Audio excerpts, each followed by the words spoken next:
नमस्कार, मैं हूं आपकी दोस्त MS आडर और आज मैं लेकर आई हूं आप सभी के लिए जेन्युइन लव का सीरीज 3 चैप्टर 1। उसकी उंगलियां सौम्या की कमर पर एक मादक नृत्य कर रही थीं। सौम्या ने अपने होठों को हल्के से दबाया, उसकी सांसें कांप रही थी। 9th स्टैंडर्ड में मैंने इंटरस्टेट मैराथन में हिस्सा लिया था। मुझे 2nd रैंक मिली थी। 1st रैंक एक लड़की को मिली थी। उसने बताया कि वो उसके कज़न का दोस्त था, उसका मेंटर भी।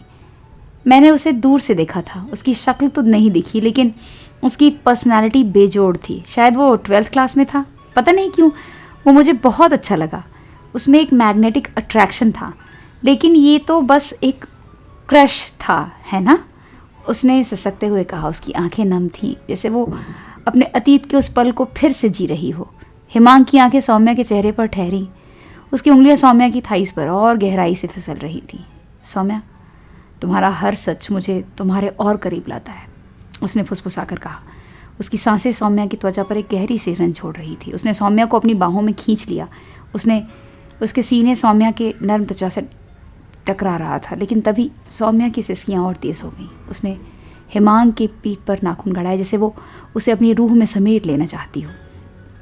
हिमांक, तुम मेरे लिए वो समंदर हो जिसमें मैं हमेशा हमेशा डूबना चाहती हूँ, उसने ससकते हुए कहा। उसकी सांसें हिमांक की त्वचा पर एक मादक राग जैसा बुन रही हों। तभी खिड़की से एक ठंडी हवा का झोंका आया और एक अजीब सी हंसी हवा में गूंजी, जैसे वो नकाब पोश साया उनकी हर सांस पर नज़र रखे हो। सौम्या की सांसें थम गईं। उसकी उंगलियां हिमांक की बाहों में एकदम से जकड़ सी रही थी उसके बाहों को। हिमांक, ये क्या था? उसने कांपती हुई आवाज़ में पूछा। उसकी आंखें डर से फैल गईं। हिमांक की भौहें सिकुड़ गई। उसने तुरंत अपने पिस्तौल उठाई। सौम्या, तुम मेरे पास रहो, उसने सख्त स्वर में कहा। उसकी आंखें अंधेरे को चीर रही थीं। उसने सौम्या को अपनी छाती से लगाया। उसकी सांसें सौम्या की गर्दन पर गर्म हवा की तरह छू रही थीं। सौम्या, मैं तुम्हारी हर सांस की हिफाजत करूँगा, उसने फुसफुसाया। उसकी उंगलियां सौम्या की कमर पर एक ढाल की तरह थीं। सौम्या ने हिमांक के सीने पर सिर टिकाया। उसकी सांसें हिमांक की गर्मी में डूब सी रही थी। हिमांक, ये साया, ये नीलम जड़ा गहना, ये सब मुझे बहुत डराता है, उसने सिसकते हुए कहा।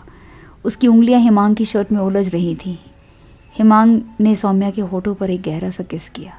उसकी सांसें, उन दोनों की सांसें एक दूसरे में मिल रही थीं, जैसे उनका प्यार हर डर को जला देना चाहता हो। सौम्या, तुम मेरी ताकत हो, हम इस साए को ढूंढ लेंगे, यकीन मानो, उसने कहा। उसकी आवाज़ में एक गहरी कसम थी। सौम्या की सिसकियां हिमांक के सीने से टकरा रही थीं। उसकी उंगलियां हिमांक के पीठ पर एक गहरी लकीर खींच रही थीं। तभी हिमांक का फ़ोन बजा। रेवन की गंभीर आवाज़ दूसरी ओर से गूंजी। हिमांक, जंगल में एक और नोट मिला है यार, लिखा है नीलम का गहना या सौम्या की जान। हिमांक की सांसें थम गई। उसकी उंगलियां सौम्या की कमर को और कसकर पकड़ रही थीं। सौम्या की आंखें डर से फैल गईं। उसकी सांसें काँप रही थीं। हिमांक, ये साया मेरे पीछे पड़ चुका है, उसने कांपती हुई आवाज़ में कहा। हिमांक ने सौम्या को अपनी बाहों में खींच लिया। उसकी सांसें सौम्या की त्वचा पर आग बरसा रही थीं। सौम्या, मैं तुम्हें कुछ नहीं होने दूंगा, प्लीज़ मेरा यकीन करो, उसने कहा। उसकी आवाज़ में एक सैनिक की हुंकार थी। उनका प्यार उस अंधेरी भयानक रात में एक ज्वलंत आग बन गया था, लेकिन नीलम जड़े गहने का रहस्य और नकाबपोश साए का आतंक हवा में तैर रहा था। खिड़की से गूंजती ठंडी हंसी जैसे उनकी हर सांस को निगलने को तैयार थी। सौम्या और हिमांक की सांसें एक दूसरे में उलझी थी। उनका प्यार हर साए से बड़ा था, लेकिन वह अनसुलझी पहेली अभी भी उनकी प्रतीक्षा कर रही थी। प्रेमनगर की रात गहरी और मादक थी। चांदनी हिमांक के घर की खिड़कियों से झांक रही थी, जैसे कोई अनकहा रहस्य उनकी सांसों में समा रहा हो। कमरे में मंद रोशनी थी और अगरबत्ती की हल्की सुगंध हवा में तैर रही थी। सौम्या हिमांक के पास बिस्तर पर लेटी थी। उसकी साड़ी का पल्लू हल्के हल्के सरक गया था। उसकी पतली कमर चांदनी में मोतियों जैसी चमक रही थी। उसकी सांसें तेज थी, हिमांक के सीने की गर्मी से टकरा रही थी, जैसे वह उसकी हर धड़कन को अपनी रूह में उतार रही हो। हिमांक की आंखें सौम्या की ओर ठहरी थीं। उसकी पलकें भारी थीं, जैसे वो सौम्या की हर छुअन को अपने जिस्म में समेट रहा हो।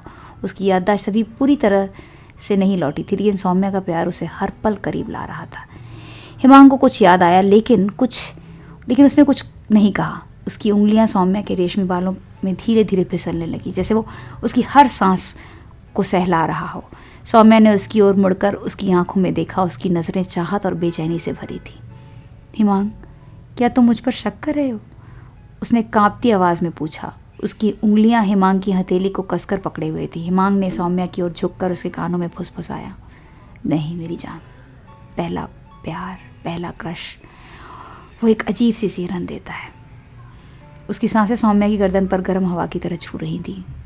कल रात मुझे एक सपना आया था। वो सपना नहीं, मेरे स्कूल के दिनों की हकीकत थी। मैं हर सुबह रनिंग के लिए जाता था। उस दिन मैं देर से उठा, मुझे बुखार था, फिर भी मैं और राहुल रनिंग के लिए गए। मुझे अचानक से चक्कर सा आ गया। इसी के साथ इस रोमांटिक नॉवल का ये वाला चैप्टर यहीं पे कंप्लीट होता है। मिलते हैं बहुत जल्द, जिसमें मैं आप सबको अगले चैप्टर की कहानी सुनाऊंगी और जानेंगे कि आखिर चल क्या रहा है। क्या हिमांग को किसी और से प्यार था? उसका पहला प्यार सौम्या नहीं कोई और थी। दोस्तों, आपको ये ऑडियो बुक अगर थोड़ी पसंद आई है तो वीडियो को प्लीज़ लाइक कर दीजिए और चैनल को सब्सक्राइब नहीं किया है तो चैनल को सब्सक्राइब कर लीजिए। Thanks for watching. हमेशा मुस्कुराते रहिए। Have a blissful life.